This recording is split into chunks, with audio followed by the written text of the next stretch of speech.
Chapter 1. The Daily Miracle. Yes, he's one of those men that don't know how to manage.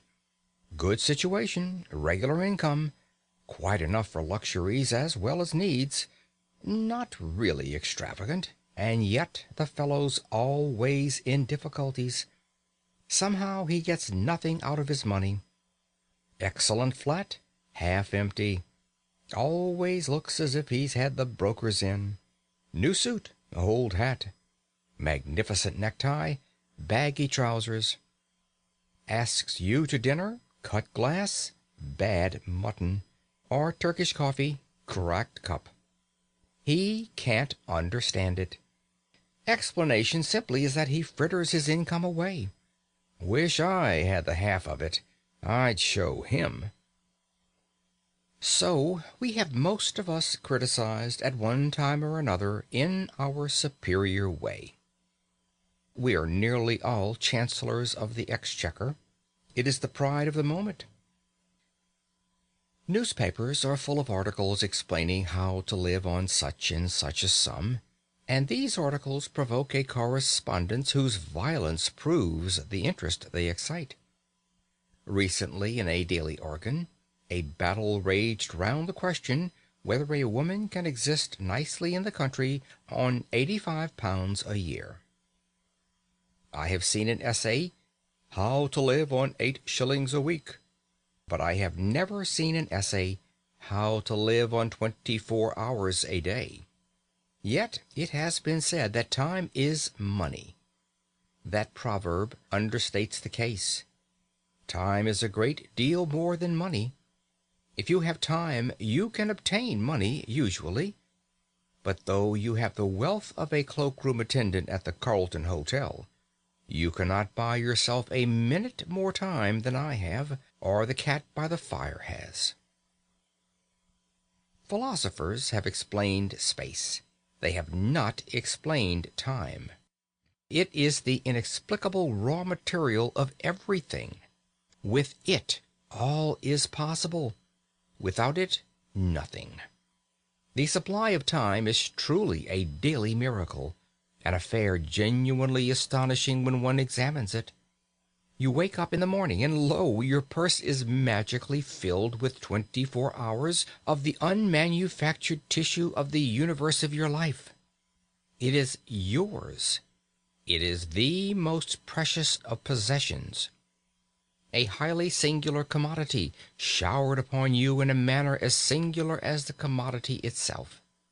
For remark, no one can take it from you. It is unstealable, and no one receives either more or less than you receive. Talk about an ideal democracy. In the realm of time there is no aristocracy of wealth, and no aristocracy of intellect. Genius is never rewarded by even an extra hour a day, and there is no punishment. Waste your infinitely precious commodity as much as you will, and the supply will never be withheld from you. No mysterious power will say, "This man is a fool, if not a knave. He does not deserve time. He shall be cut off at the meter." It is more certain than consols, and payment of income is not affected by Sundays. Moreover, you cannot draw on the future. Impossible to get into debt. You can only waste the passing moment. You cannot waste tomorrow. It is kept for you. You cannot waste the next hour. It is kept for you. I said the affair was a miracle. Is it not? You have to live on 24 hours of daily time. Out of it you have to spin health, pleasure, money, content, respect, and the evolution of your immortal soul.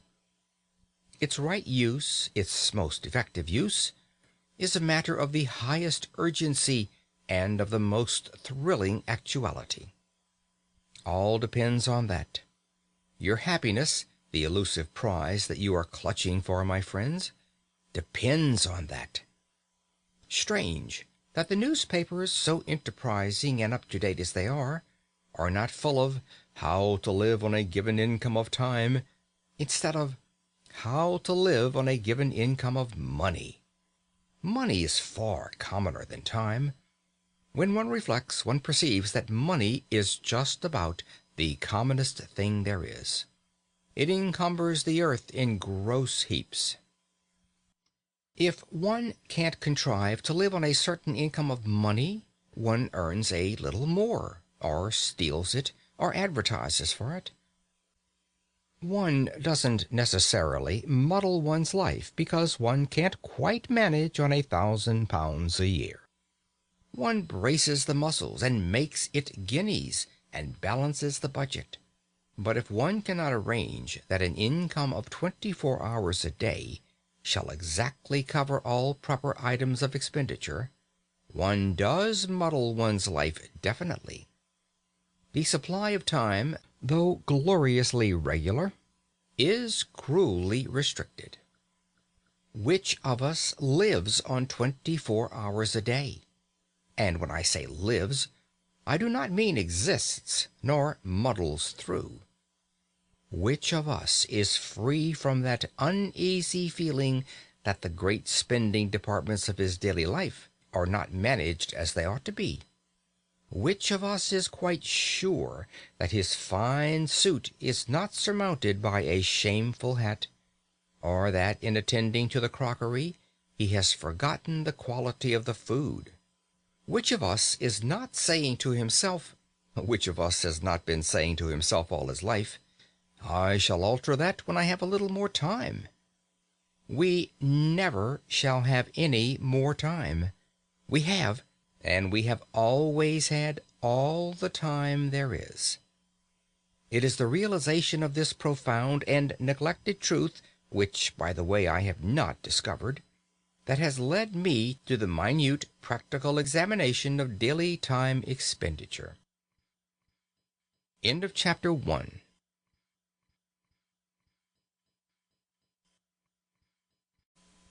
Chapter 2. The desire to exceed one's program. But, someone may remark with the English disregard of everything except the point, what is he driving at with his 24 hours a day? I have no difficulty in living on 24 hours a day. I do all that I want to do, and still find time to go in for newspaper competitions. Surely it is a simple affair, knowing that one has only 24 hours a day, to content oneself with 24 hours a day. To you, my dear sir, I present my excuses and apologies. You are precisely the man that I have been wishing to meet for about 40 years. Will you kindly send me your name and address, and state your charge for telling me how you do it? Instead of me talking to you, you ought to be talking to me. Please come forward. That you exist, I am convinced, and that I have not yet encountered you is my loss. Meanwhile, until you appear, I will continue to chat with my companions in distress, that innumerable band of souls who are haunted, more or less painfully, by the feeling that the years slip by and slip by and slip by, and that they have not yet been able to get their lives into proper working order. If we analyze that feeling, we shall perceive it to be, primarily, one of uneasiness, of expectation, of looking forward, of aspiration. It is a source of constant discomfort, for it behaves like a skeleton at the feast of all our enjoyments. We go to the theatre and laugh, but between the acts it raises a skinny finger at us. We rush violently for the last train, and while we are cooling a long age on the platform waiting for the last train, it promenades its bones up and down by our side, and inquires, O man, what hast thou done with thy youth? What art thou doing with thine age? You may urge that this feeling of continuous looking forward, of aspiration, is a part of life itself, and inseparable from life itself. True. but there are degrees. A man may desire to go to Mecca. His conscience tells him that he ought to go to Mecca. He fares forth either by the aid of cooks or unassisted. He may probably never reach Mecca. He may drown before he gets to Port Said. He may perish ingloriously on the coast of the Red Sea. His desire may remain eternally frustrate. Unfulfilled aspiration may always trouble him. But he will not be tormented in the same way as the man who, desiring to reach Mecca, and harried by the desire to reach Mecca, never leaves Brixton. It is something to have left Brixton. Most of us have not left Brixton. We have not even taken a cab to Ludgate Circus and inquired from cooks the price of a conducted tour. And our excuse to ourselves is that there are only 24 hours in a day. If we further analyze our vague, uneasy aspiration, we shall, I think, see that it springs from a fixed idea that we ought to do something in addition to those things which we are loyally and morally obligated to do.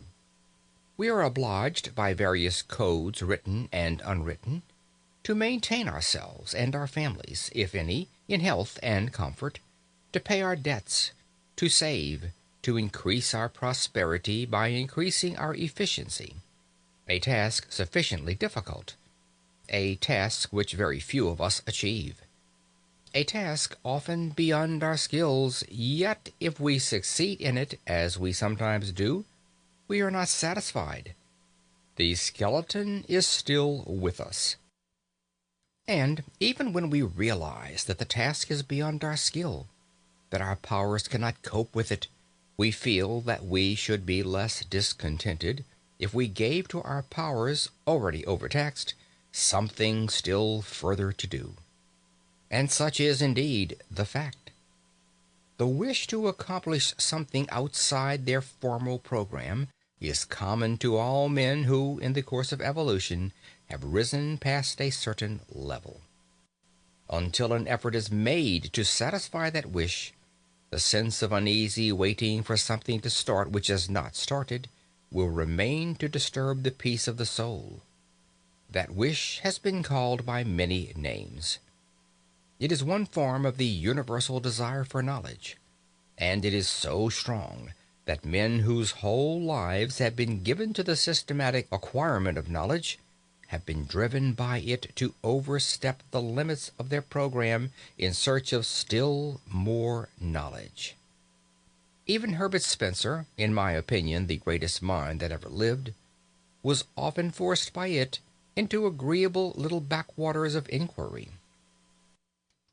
I imagine that in the majority of people who are conscious of the wish to live, that is to say, people who have intellectual curiosity, the aspiration to exceed formal programs takes a literary shape. They would like to embark on a course of reading. Decidedly, the British people are becoming more and more literary. But I would point out that literature by no means comprises the whole field of knowledge, and that the disturbing thirst to improve oneself, to increase one's knowledge, may well be slaked quite apart from literature. With the various ways of slaking I shall deal later. Here I merely point out to those who have no natural sympathy with literature that literature is not the only well. End of chapter 2.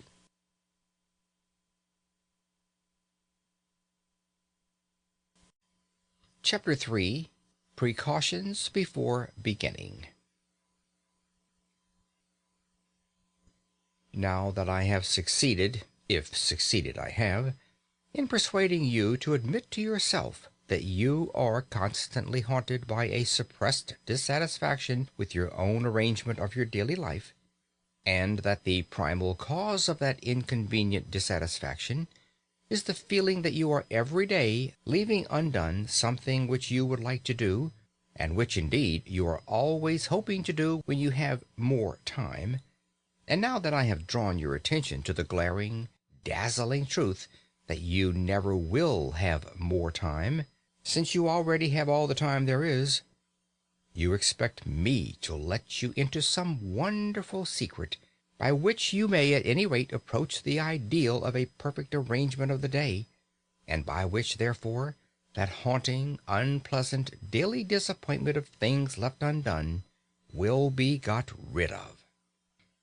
I have found no such wonderful secret, nor do I expect to find it, nor do I expect that anyone else will ever find it. It is undiscovered. When you first began to gather my drift, perhaps there was a resurrection of hope in your breast. Perhaps you said to yourself, "This man will show me an easy, unfatiguing way of doing what I have so long in vain wished to do." Alas, no. The fact is that there is no easy way, no royal road. The path to Mecca is extremely hard and stony, and the worst of it is that you never quite get there after all. The most important preliminary to the task of arranging one's life so that one may live fully and comfortably within one's daily budget of 24 hours is the calm realization of the extreme difficulty of the task, of the sacrifices, and the endless effort which it demands. I cannot too strongly insist on this.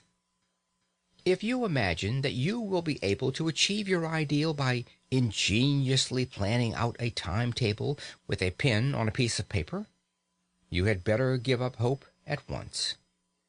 If you are not prepared for discouragements and disillusions, if you will not be content with a small result for a big effort, then do not begin. Lie down again and resume the uneasy doze which you call your existence. It is very sad, is it not? Very depressing and somber. And yet I think it is rather fine, too, this necessity for the tense bracing of the will before anything worth doing can be done. I rather like it myself. I feel it to be the chief thing that differentiates me from the cat by the fire. Well, you say, assume that I am braced for the battle. Assume that I have carefully weighed and comprehend your ponderous remarks. How do I begin? Dear sir, you simply begin. There is no magic method of beginning. If a man standing on the edge of a swimming bath and wanting to jump into the cold water should ask you, "How do I begin to jump?" you would merely reply, "Just jump. Take hold of your nerves and jump." As I have previously said, the chief beauty about the constant supply of time is that you cannot waste it in advance. The next year, the next day, the next hour are lying ready for you, as perfect, as unspoilt, as if you had never wasted or misapplied a single moment in all your career. Which fact is very gratifying and reassuring. You can turn over a new leaf every hour if you choose.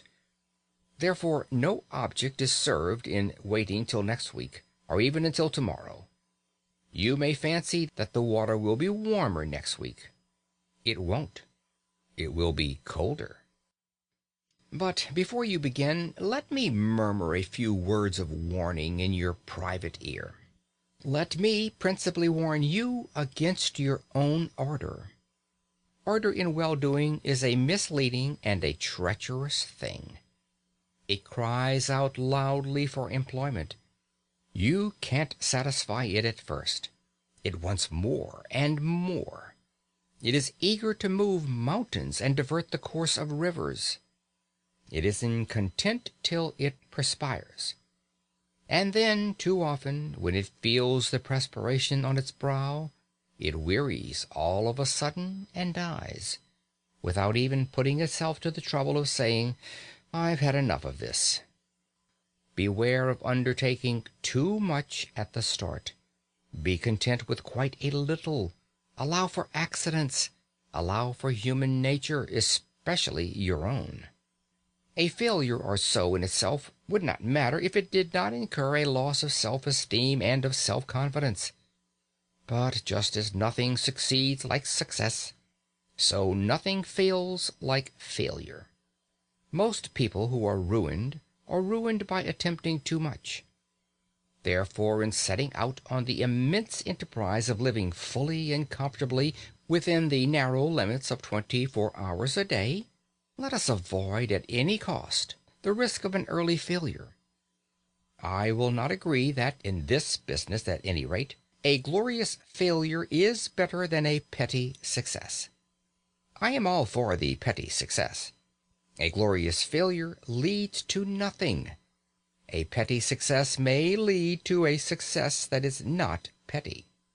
So let us begin to examine the budget of a day's time. You say your day is already full to overflowing. How? You actually spend in earning your livelihood how much? 7 hours on the average? And in actual sleep, 7? I will add 2 hours and be generous. And I will defy you to account to me on the spur of the moment for the other 8 hours. End of chapter 3.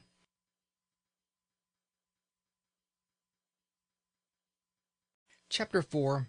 The Cause of the Troubles. In order to come to grips at once with the question of time expenditure in all its actuality, I must choose an individual case for examination. I can only deal with one case, and that case cannot be the average case, because there is no such case as the average case, just as there is no such man as the average man. Every man and every man's case is special.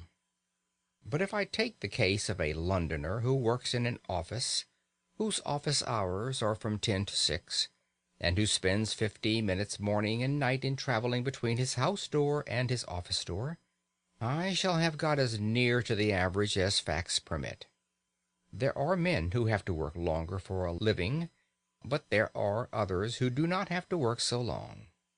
Fortunately, the financial side of existence does not interest us here. For our present purpose, the clerk at £1 a week is exactly as well off as the millionaire in Carlton House Terrace. Now, the great and profound mistake which my typical man makes in regard to his day is a mistake of general attitude, a mistake which vitiates and weakens 2/3 of his energies and interests. In the majority of instances, he does not precisely feel a passion for his business. At best, he does not dislike it.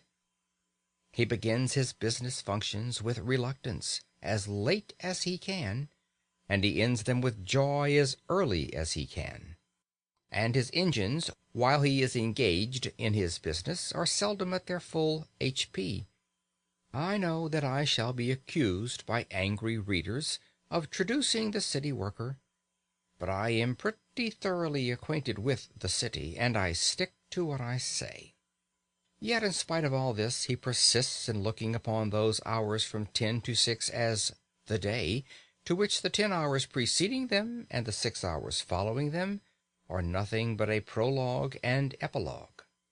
Such an attitude, unconscious though it be, of course kills his interest in the odd 16 hours, with the result that, even if he does not waste them, he does not count them.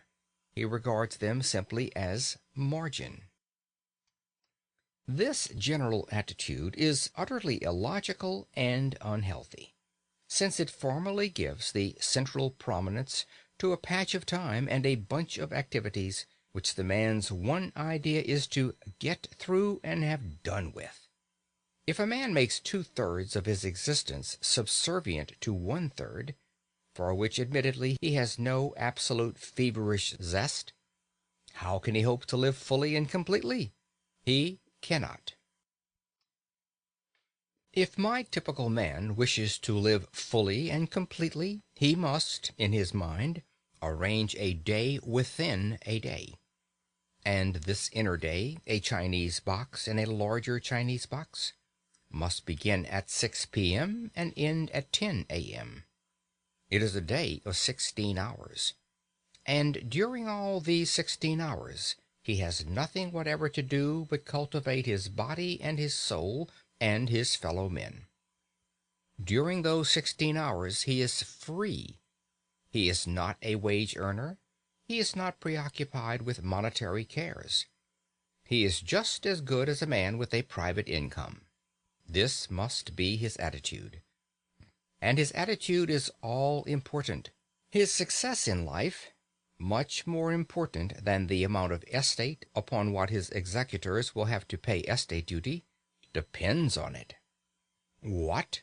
You say that full energy given to those 16 hours will lessen the value of the business 8? Not so. On the contrary, it will assuredly increase the value of the business 8. One of the chief things which my typical man has to learn is that the mental faculties are capable of a continuous hard activity. They do not tire like an arm or a leg. All they want is change, not rest, except in sleep. I shall now examine the typical man's current method of employing the 16 hours that are entirely his, beginning with his uprising. I will merely indicate things which he does and which I think he ought not to do, postponing my suggestions for planting the times which I shall have cleared, as a settler clears spaces in a forest. In justice to him, I must say that he wastes very little time before he leaves the house in the morning at 9:10. In too many houses he gets up at 9, breakfasts between 9:7 and 9:30, and then bolts. But immediately he bangs the front door, his mental faculties, which are tireless, become idle.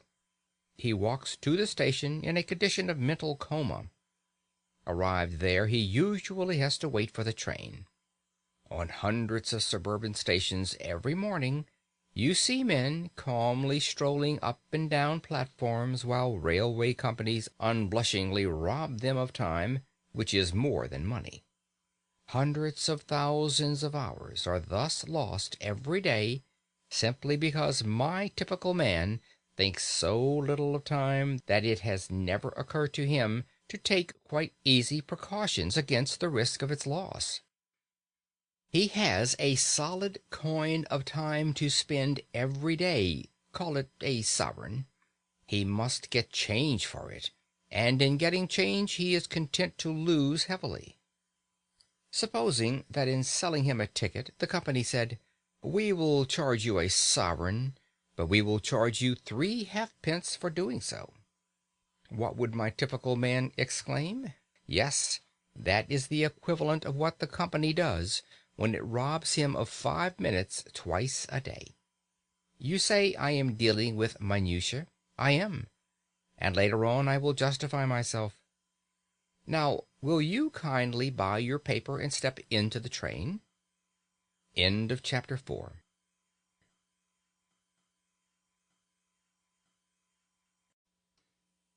Chapter 5. Tennis and the Immortal Soul. You get into the morning train with your newspaper, and you calmly and majestically give yourself up to your newspaper. You do not hurry. You know you have at least half an hour of security in front of you. As your glance lingers idly on the advertisements of shipping and of songs on the outer pages, your air is the air of a leisured man, wealthy in time, of a man from some planet where there are 124 hours a day instead of 24. I am an impassioned reader of newspapers. I read 5 English and 2 French dailies, and the news agents alone know how many weeklies regularly. I am obliged to mention this personal fact, lest I should be accused of a prejudice against newspapers, when I say that I object to the reading of newspapers in the morning train. Newspapers are produced with rapidity, to be read with rapidity. There is no place in my daily program for newspapers.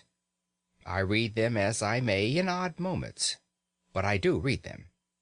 The idea of devoting to them 30 or 40 consecutive minutes of wonderful solitude, for nowhere can one more perfectly immerse oneself in oneself than in a compartment full of silent, withdrawn, smoking males, is to me repugnant. I cannot possibly allow you to scatter priceless pearls of time with such oriental lavishness. You are not a Shah of time. Let me respectfully remind you that you have no more time than I have. No newspaper reading in trains. I have already put by about 3/4 of an hour for use. Now you reach your office, and I abandon you there till 6 o'clock. I am aware that you have nominally an hour, often in reality an hour and a half, in the midst of the day, less than half of which time is given to eating, but I will leave you all that to spend as you choose. You may read your newspapers then. I meet you again as you emerge from your office. You are pale and tired. At any rate, your wife says you are pale, and you give her to understand that you are tired. During the journey home, you have been gradually working up the tired feeling. The tired feeling hangs heavy over the mighty suburbs of London like a virtuous and melancholy cloud, particularly in winter. You don't eat immediately on your arrival home, but in about an hour or so you feel as if you could sit up and take a little nourishment. And you do. Then you smoke, seriously.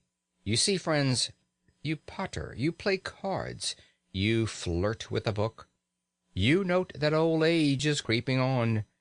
You take a stroll. You caress the piano. By Jove, 11:15. You then devote quite 40 minutes to thinking about going to bed. And it is conceivable that you are acquainted with a genuinely good whiskey. At last you go to bed, exhausted by the day's work. 6 hours, probably more, have gone since you left the office. Gone like a dream, gone like magic, unaccountably gone. That is a fair sample case. But you say, it's all very well for you to talk. A man is tired. A man must see his friends. He can't always be on the stretch. Just so. But when you arrange to go to the theater, especially with a pretty woman, what happens? You rush to the suburbs. You spare no toil to make yourself glorious in fine raiment. You rush back to town in another train. You keep yourself on the stretch for 4 hours, if not 5. You take her home. You take yourself home. You don't spend 3/4 of an hour in thinking about going to bed. You go. Friends and fatigue have equally been forgotten, and the evening has seemed so exquisitely long, or perhaps too short.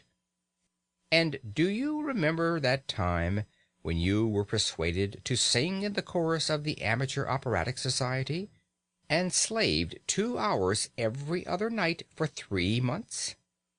Can you deny that when you have something definite to look forward to at evening tide, something that is to employ all your energy, the thought of that something gives a glow and a more intense vitality to the whole day?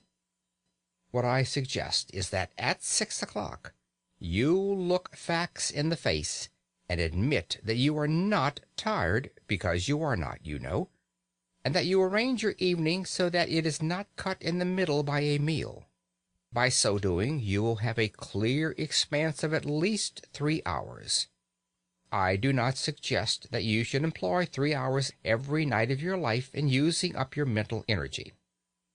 But I do suggest that you might, for a commencement, employ an hour and a half every other evening in some important and consecutive cultivation of the mind. You will still be left with 3 evenings for friends, bridge, tennis, domestic scenes, odd reading, pipes, gardening, pottering, and prize competitions. You will still have the terrific wealth of 45 hours between 2 p.m. Saturday and 10 a.m. Monday. If you persevere, you will soon want to pass 4 evenings, and perhaps 5, in some sustained endeavor to be genuinely alive. and you will fall out of that habit of muttering to yourself at 11:15 p.m., time to be thinking about going to bed. The man who begins to go to bed 40 minutes before he opens his bedroom door is bored.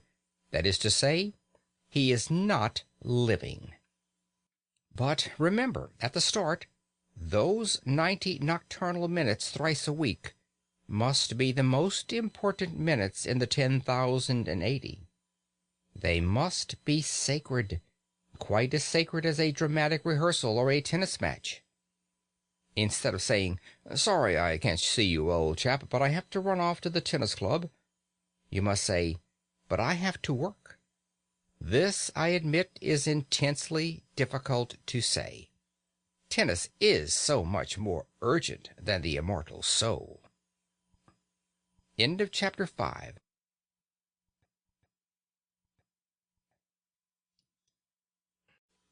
Chapter 6. Remember Human Nature. I have incidentally mentioned the vast expanse of 44 hours between leaving business at 2 p.m. on Saturday and returning to business at 10 a.m. on Monday.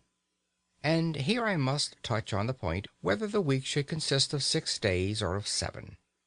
For many years, in fact until I was approaching 40, my own week consisted of 7 days. I was constantly being informed by older and wiser people that more work, more genuine living could be got out of 6 days than out of 7. And it is certainly true that now, with 1 day in 7 in which I follow no program and make no effort save what the caprice of the moment dictates, I appreciate intensely the moral value of a weekly rest. Nevertheless, had I my life to arrange over again, I would do again as I have done. Only those who have lived at the full stretch 7 days a week for a long time can appreciate the full beauty of a regular, recurring idleness. Moreover, I am aging, and it is a question of age.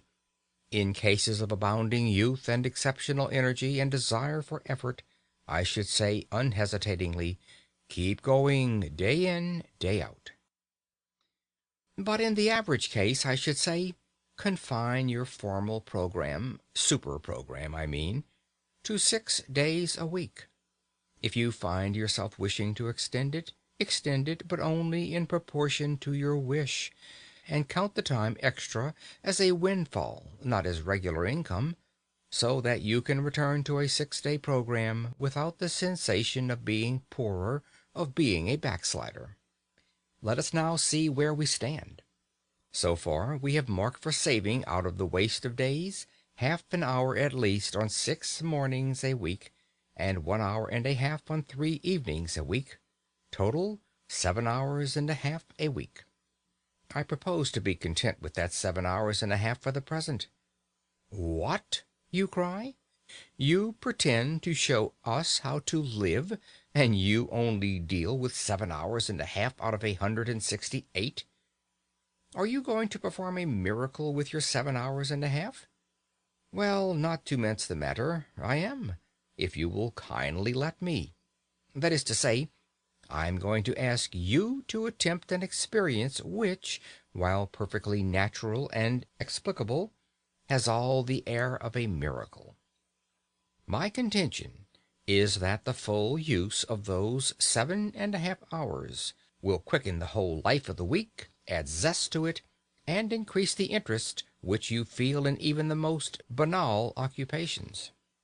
You practice physical exercises for a mere 10 minutes morning and evening, and yet you are not astonished when your physical health and strength are beneficially affected every hour of the day, and your whole physical outlook changed.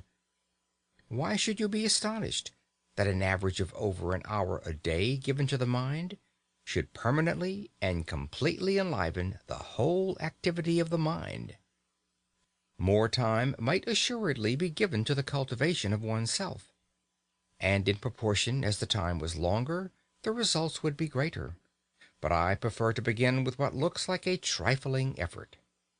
It is not really a trifling effort, as those will discover who have yet to essay it. To clear even 7 hours and a half from the jungle is passably difficult, for some sacrifice has to be made. One may have spent one's time badly, but one did spend it.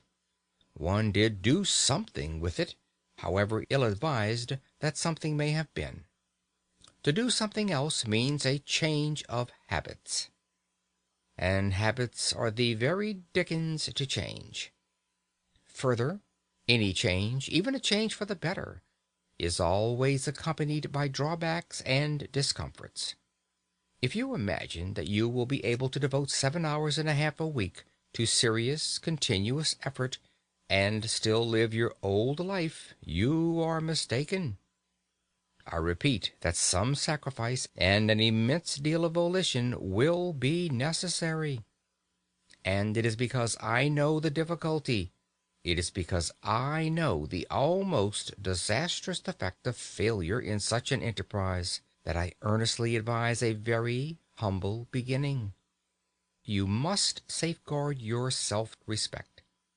Self-respect is at the root of all purposefulness, and a failure in an enterprise deliberately planned deals a desperate wound at one's self-respect. Hence I iterate and reiterate. Start quietly, unostentatiously. When you have conscientiously given 7 hours and a half a week to the cultivation of your vitality for 3 months, then you may begin to sing louder and tell yourself what wondrous things you are capable of doing. Before coming to the method of using the indicated hours, I have one final suggestion to make. That is, as regards the evenings, to allow much more than an hour and a half in which to do the work of an hour and a half. Remember the chance of accidents. Remember human nature, and give yourself, say, from 9 to 11:30 for your task of 90 minutes. End of chapter 6.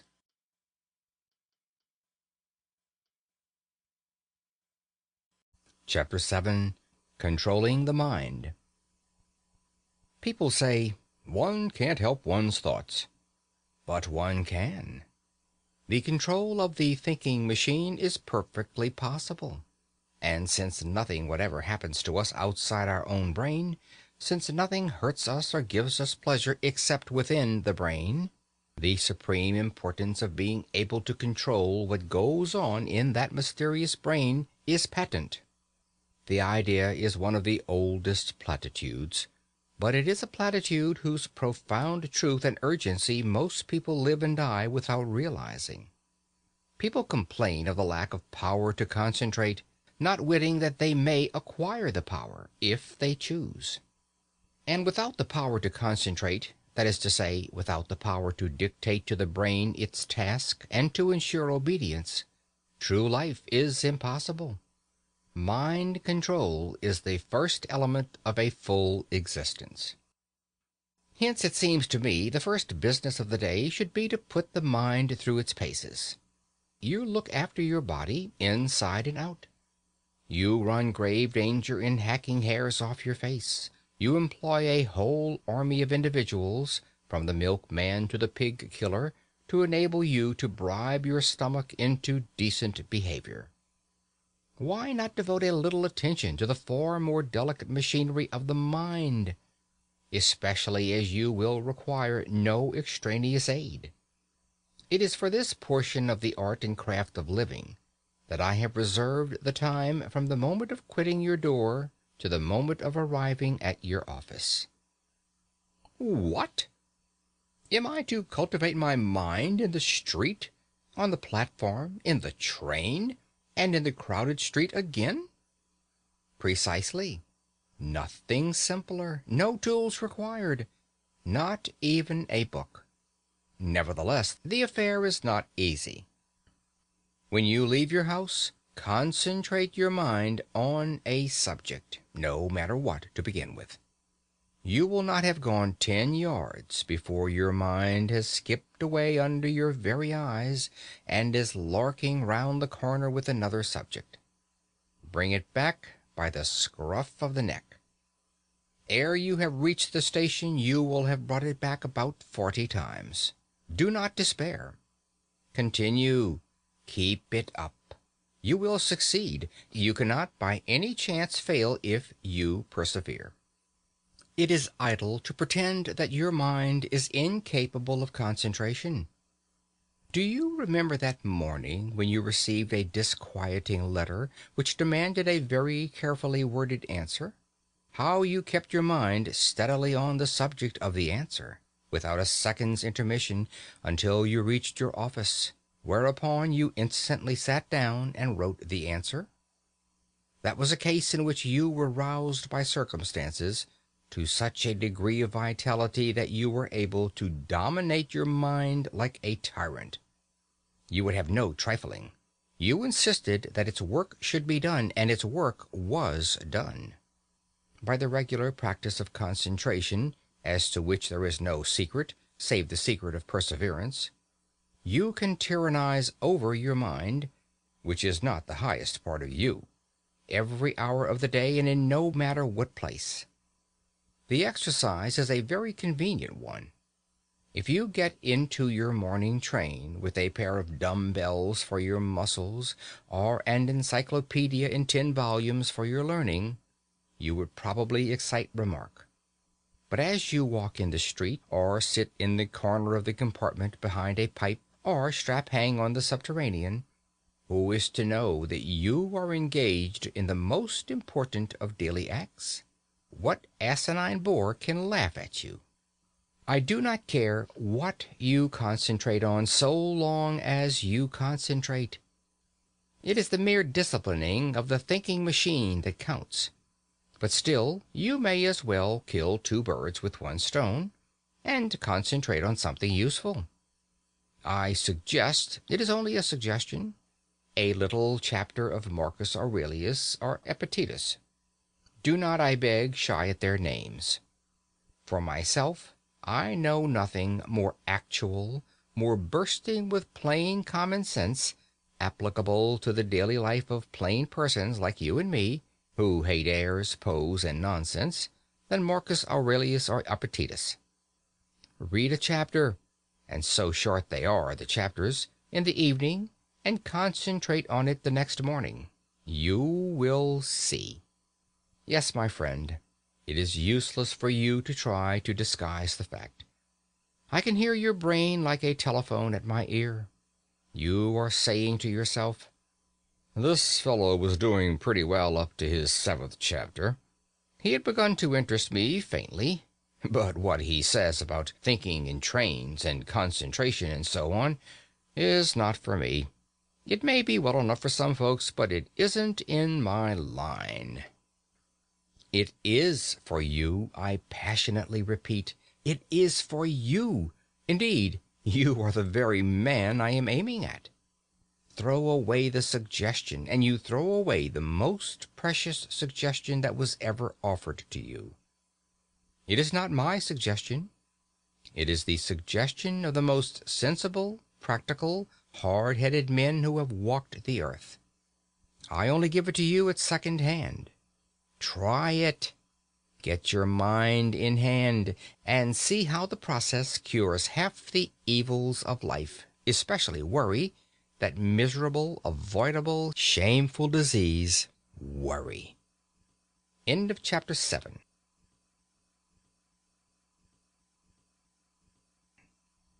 Chapter 8. The Reflective Mood. The exercise of concentrating the mind, to which at least half an hour a day should be given, is a mere preliminary, like scales on the piano. Having acquired power over that most unruly member of one's complex organism, one has naturally to put it to the yoke. Useless to possess an obedient mind unless one profits in the furthest possible degree by its obedience. A prolonged primary course of study is indicated. Now, as to what this course of study should be, there cannot be any question. There never has been any question. All the sensible people of all ages are agreed upon it. And it is not literature, nor is it any other art, nor is it history. nor is it any science. It is the study of one's self. Man, know thyself. These words are so hackneyed that verily I blush to write them, yet they must be written, for they need to be written. I take back my blush, being ashamed of it. Man, know thyself. I say it out loud.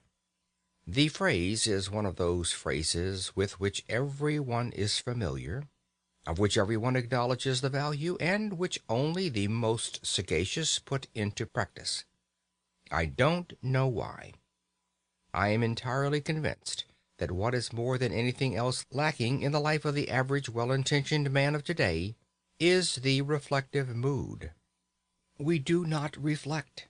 I mean that we do not reflect upon genuinely important things, upon the problem of our happiness, upon the main direction in which we are going, upon what life is giving to us, upon the share which reason has or has not in determining our actions, and upon the relation between our principles and our conduct. And yet you are in search of happiness, are you not? Have you discovered it? The chances are that you have not. The chances are that you have already come to believe that happiness is unattainable. But men have attained it, and they have attained it by realizing that happiness does not spring from the procuring of physical or mental pleasure, but from the development of reason and the adjustment of conduct to principles.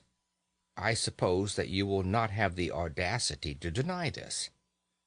And if you admit it, and still devote no part of your day to the deliberate consideration of your reason, principles, and conduct, you admit also that while striving for a certain thing, you are regularly leaving undone the one act which is necessary to the attainment of that thing. Now, shall I blush, or will you? Do not fear that I mean to thrust certain principles upon your attention. I care not, in this place, what your principles are.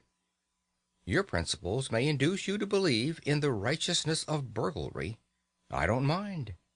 All I urge is that a life in which conduct does not fairly well accord with principles is a silly life, and that conduct can only be made to accord with principles by means of daily examination, reflection, and resolution. What leads to the permanent sorrowfulness of burglars is that their principles are contrary to burglary. If they genuinely believed in the moral excellence of burglary, penal servitude would simply mean so many happy years for them. All martyrs are happy because their conduct and their principles agree. As for reason, which makes conduct and is not unconnected with the making of principles, it plays a far smaller part in our lives than we fancy. We are supposed to be reasonable, but we are much more instinctive than reasonable, and the less we reflect, the less reasonable we shall be. The next time you get cross with the waiter because your steak is overcooked, ask reason to step into the cabinet room of your mind and consult her. She will probably tell you that the waiter did not cook the steak, and has no control over the cooking of the steak, and that even if he alone was to blame, you accomplished nothing good by getting cross. You merely lost your dignity, looked a fool in the eyes of sensible men, and soured the waiter, while producing no effect whatever on the steak. The result of this consultation with reason, for which she makes no charge, will be that when once more your steak is overcooked, you will treat the waiter as a fellow creature, remain quite calm in a kindly spirit, and politely insist on having a fresh steak. The gain will be obvious and solid. In the formation or modification of principles and the practice of conduct, much help can be derived from printed books, issued at 6d. each and upwards. I mentioned in my last chapter Marcus Aurelius and Epictetus. Certain even more widely known works will occur at once to the memory. I may also mention Pascal, La Bruyere, and Emerson. For myself, you do not catch me traveling without my Marcus Aurelius. But reading of books will not take the place of a daily, candid, honest examination of what one has recently done and what one is about to do, of a steady looking at oneself in the face, disconcerting though the sight may be. When shall this important business be accomplished? The solitude of the evening journey home appears to me to be suitable for it. A reflective mood naturally follows the exertion of having earned the day's living. Of course, if, instead of attending to an elementary and profoundly important duty, you prefer to read the paper, which you might just as well read while waiting for your dinner, I have nothing to say. But attend to it some time of the day you must. I now come to the evening hours. End of chapter 8.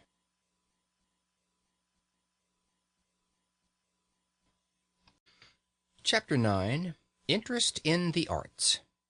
Many people pursue a regular and uninterrupted course of idleness in the evenings because they think that there is no alternative to idleness but the study of literature, and they do not happen to have a taste for literature. This is a great mistake. Of course, it is impossible, or at any rate very difficult, properly to study anything whatever without the aid of printed books. But if you desire to understand the deeper depths of bridge or of boat sailing, you would not be deterred by your lack of interest in literature from reading the best books on bridge or boat sailing.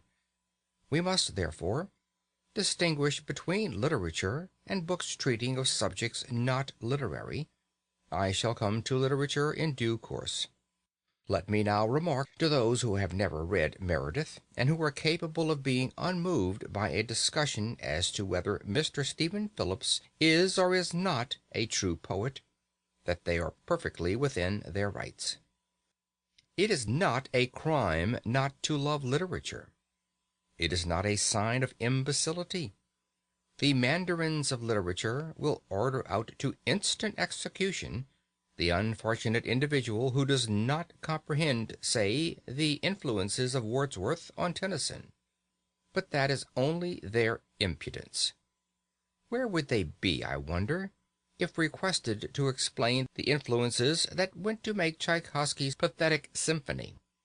There are enormous fields of knowledge quite outside literature, which will yield magnificent results to cultivators. For example, since I have just mentioned the most popular piece of high-class music in England today, I am reminded that the Promenade Concerts begin in August.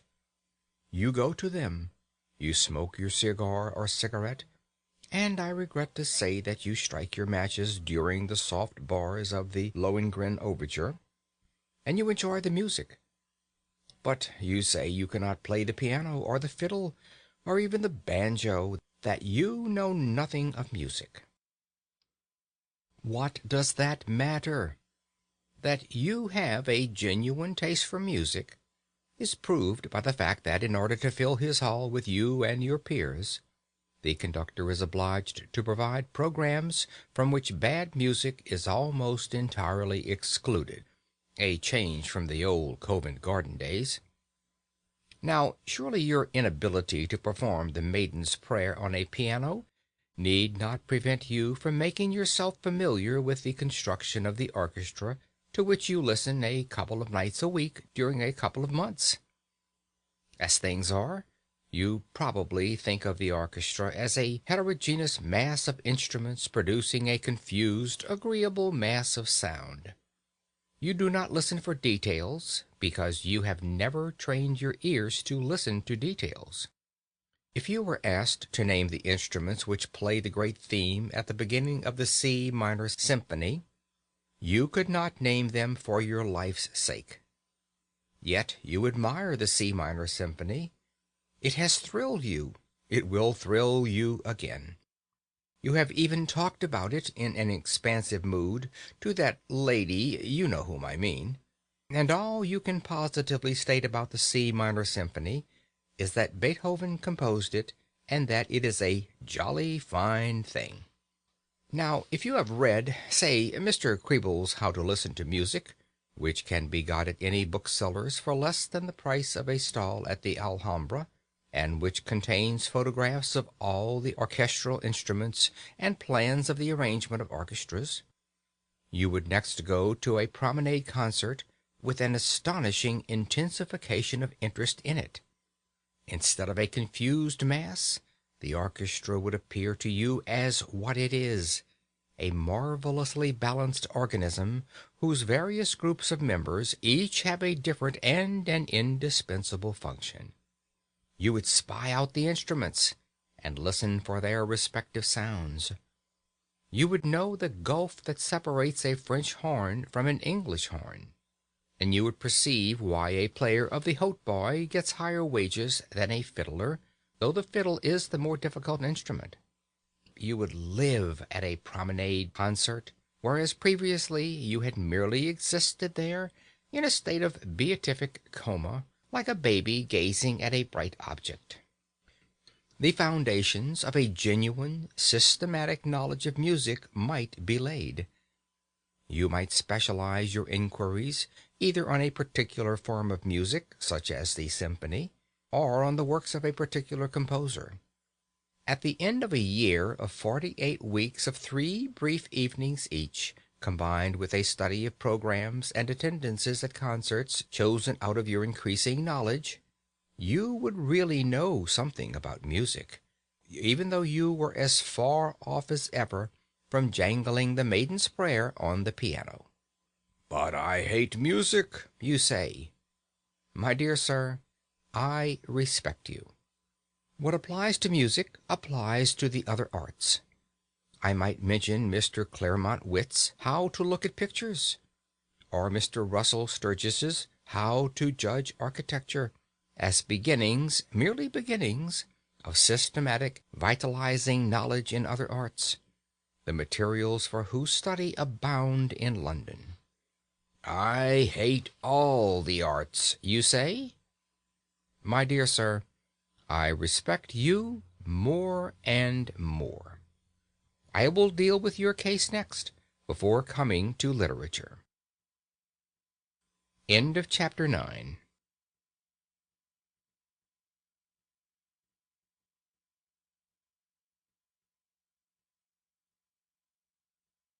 Chapter 10.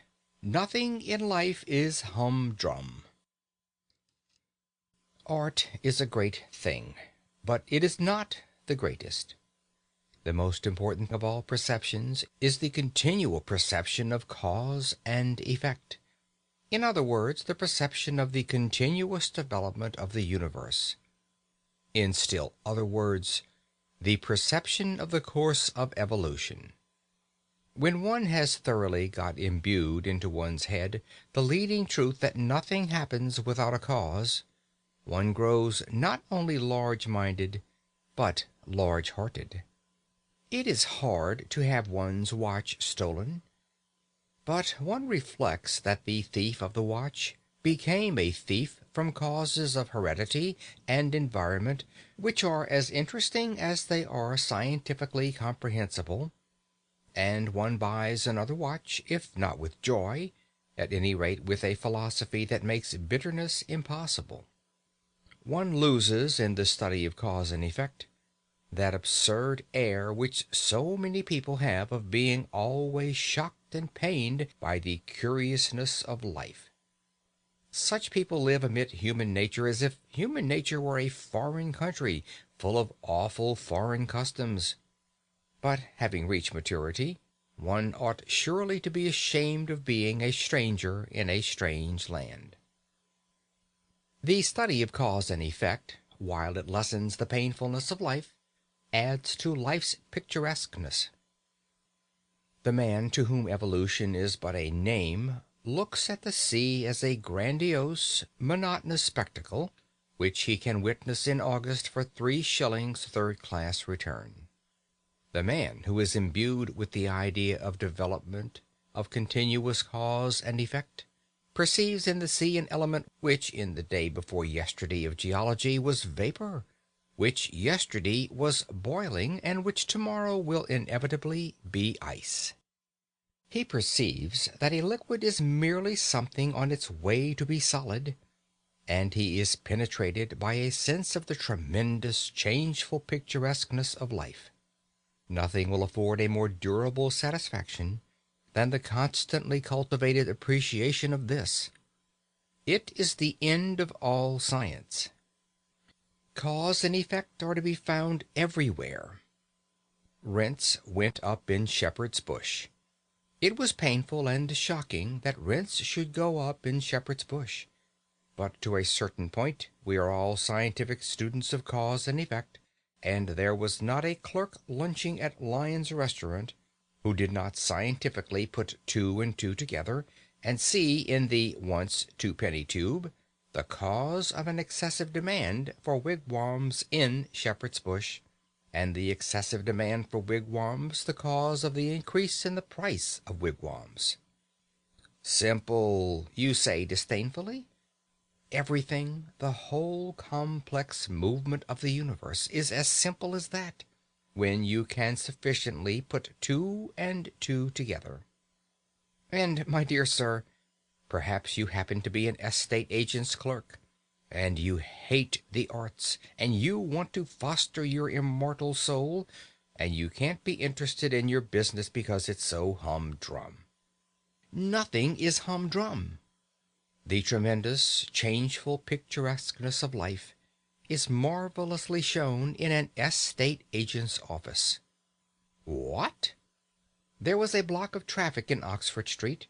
To avoid the block, people actually began to travel under the cellars and drains, and the result was a rise of rents in Shepherd's Bush. And you say that isn't picturesque? Suppose you were to study in this spirit the property question in London for an hour and a half every other evening. Would it not give zest to your business and transform your whole life? You would arrive at more difficult problems, and you would be able to tell us why, as the natural result of cause and effect, the longest straight street in London is about 1.5 yards in length, while the longest absolutely straight street in Paris extends for miles. I think you will admit that in an estate agent's clerk I have not chosen an example that especially favors my theories. You are a bank clerk, and you have not read that breathless romance, disguised as a scientific study, Walter Bagehot's Lombard Street? Ah, my dear sir, if you had begun with that, and followed it up for 90 minutes every other evening, how enthralling your business would be to you, and how much more clearly you would understand human nature. You are penned in town, but you love excursions to the country and the observation of wild life, certainly a heart-enlarging diversion. Why don't you walk out of your house door in your slippers to the nearest gas lamp of a night with a butterfly net and observe the wild life of common and rare moths that is beating about it, and coordinate the knowledge thus obtained and build a superstructure on it, and at last get to know something about something? You need not be devoted to the arts, not to literature, in order to live fully. The whole field of daily habit and scene is waiting to satisfy that curiosity which means life, and the satisfaction of which means an understanding heart. I promised to deal with your case, O man who hates art and literature, and I have dealt with it. I now come to the case of the person, happily very common, who does like reading. End of chapter 10.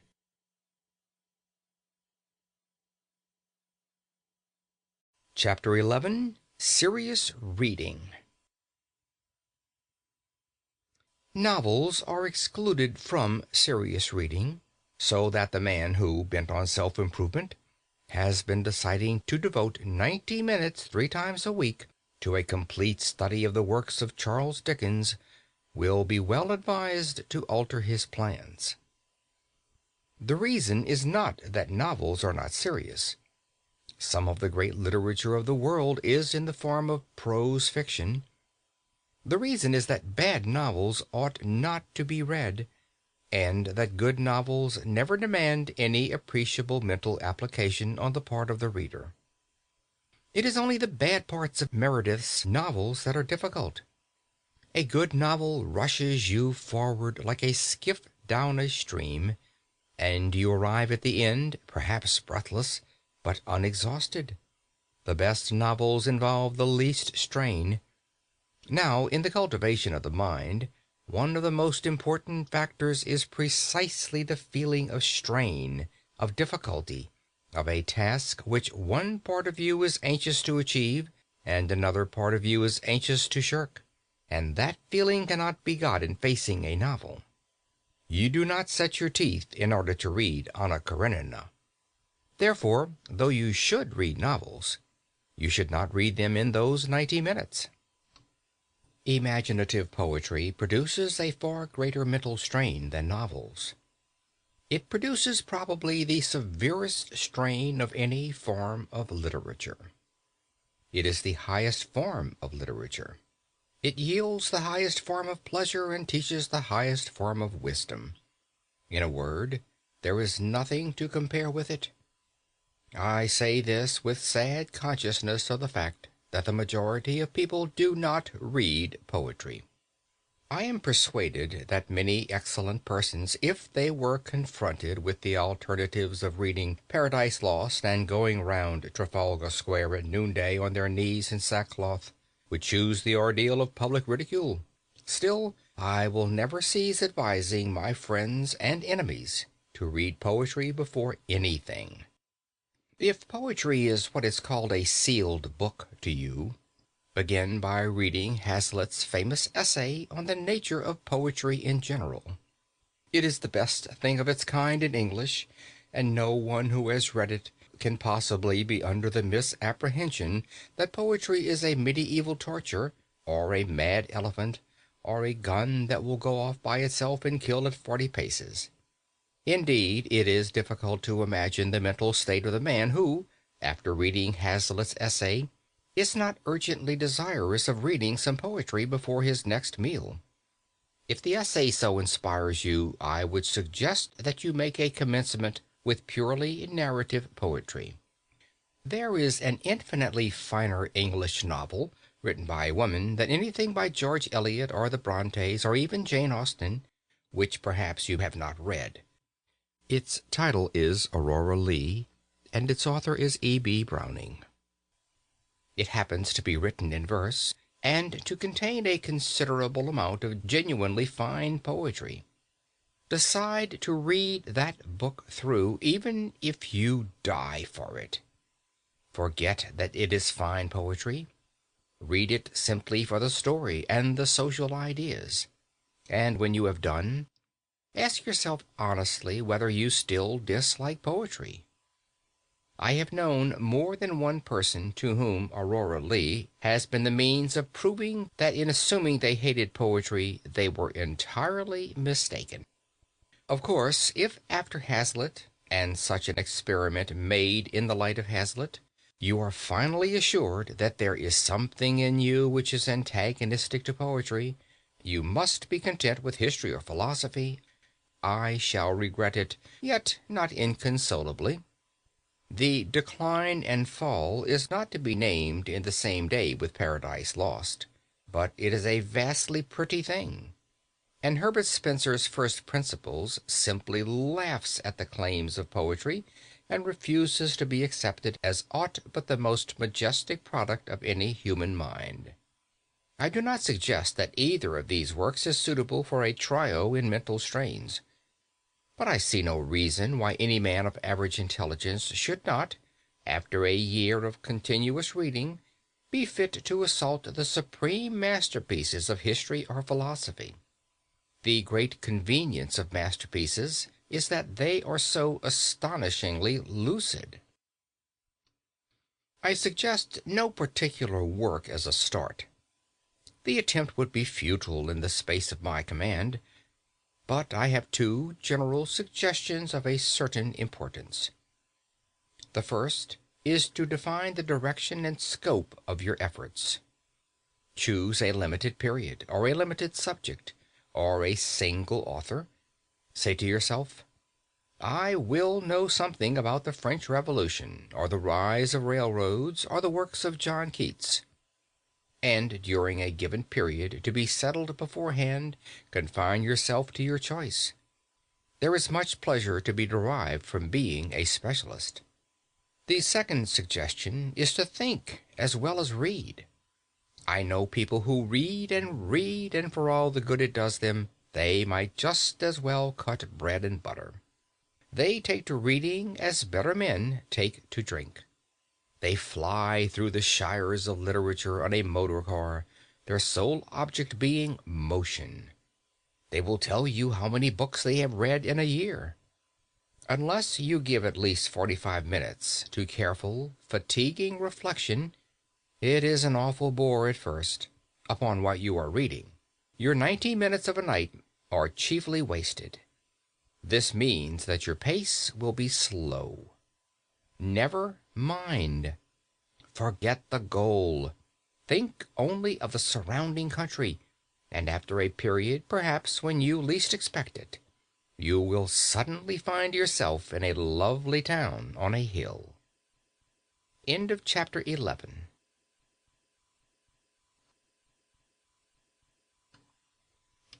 Chapter 12. Dangers to avoid. I cannot terminate these hints, often I fear too didactic and abrupt, upon the full use of one's time to the great end of living as distinguished from vegetating, without briefly referring to certain dangers which lie in wait for the sincere aspirant towards life. The first is the terrible danger of becoming the most odious and least supportable of persons, a prig. Now, a prig is a pert fellow who gives himself airs of superior wisdom. A prig is a pompous fool who has gone out for a ceremonial walk, and without knowing it has lost an important part of his attire, namely his sense of humor. A prig is a tedious individual who, having made a discovery, is so impressed by his discovery that he is capable of being gravely displeased because the entire world is not also impressed by it. Unconsciously to become a prig is an easy and a fatal thing. Hence, when one sets forth on the enterprise of using all one's time, it is just as well to remember that one's own time, and not other people's time, is the material with which one has to deal. That the earth rolled on pretty comfortably before one began to balance a budget of the hours, and that it will continue to roll on pretty comfortably whether or not one succeeds in one's new role of Chancellor of the Exchequer of Time. It is as well not to chatter too much about what one is doing, and not to betray a too pained sadness at the spectacle of a whole world deliberately wasting so many hours out of every day, and therefore never really living. It will be found, ultimately, that in taking care of oneself, one has quite all one can do. Another danger is the danger of being tied to a program like a slave to a chariot. One's program must not be allowed to run away with one. It must be respected, but it must not be worshipped as a fetish. A program of daily employ is not a religion. This seems obvious. Yet I know men whose lives are a burden to themselves and a distressing burden to their relatives and friends simply because they have failed to appreciate the obvious. "Oh, no," I have heard the martyr's wife exclaim. "Arthur always takes the dog out for exercise at 8 o'clock, and he always begins to read at 8:45, so it's quite out of the question that we should," etc., etc. And the note of absolute finality in that plaintive voice reveals the unsuspected and ridiculous tragedy of a career. On the other hand, a program is a program, and unless it is treated with deference, it ceases to be anything but a poor joke. To treat one's program with exactly the right amount of deference, to live with not too much and not too little elasticity, is scarcely the simple affair it may appear to the inexperienced. And still another danger is the danger of developing a policy of rush, of being gradually more and more obsessed by what one has to do next. In this way, one may come to exist as in a prison, and one's life may cease to be one's own. One may take the dog out for a walk at 8 o'clock, and meditate the whole time on the fact that one must begin to read at 8:45, and that one must not be late. And the occasional deliberate breaking of one's program will not help to mend matters. The evil springs not from persisting without elasticity in what one has attempted, but from originally attempting too much, from filling one's program till it runs over. The only cure is to reconstitute the program and to attempt less. But the appetite for knowledge grows by what it feeds on, and there are men who come to like a constant breathless hurry of endeavor.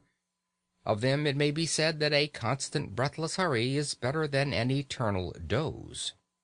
In any case, if the program exhibits a tendency to be oppressive, and yet one wishes not to modify it, an excellent palliative is to pass with exaggerated deliberateness from one portion of it to another. For example, to spend 5 minutes in perfect mental quiescence between chaining up the St. Bernard and opening the book. In other words, to waste 5 minutes with the entire consciousness of wasting them. The last and chiefest danger which I would indicate is one to which I have already referred, the risk of a failure at the commencement of the enterprise. I must insist on it. A failure at the commencement may easily kill outright the newborn impulse toward a complete vitality, and therefore every precaution should be observed to avoid it. The impulse must not be overtaxed. Let the pace of the first lap be even absurdly slow, but let it be as regular as possible. And having once decided to achieve a certain task, achieve it at all costs of tedium and distaste. The gain in self-confidence of having accomplished a tiresome labor is immense. Finally, in choosing the first occupations of those evening hours, be guided by nothing whatever but your taste and natural inclination. It is a fine thing to be a walking encyclopedia of philosophy. But if you happen to have no liking for philosophy, and to have a like for the natural history of street cries, much better leave philosophy alone and take to street cries. End of chapter 12. End of How to Live on 24 Hours a Day by Arnold Bennett. This book recorded by Phil Chenevert.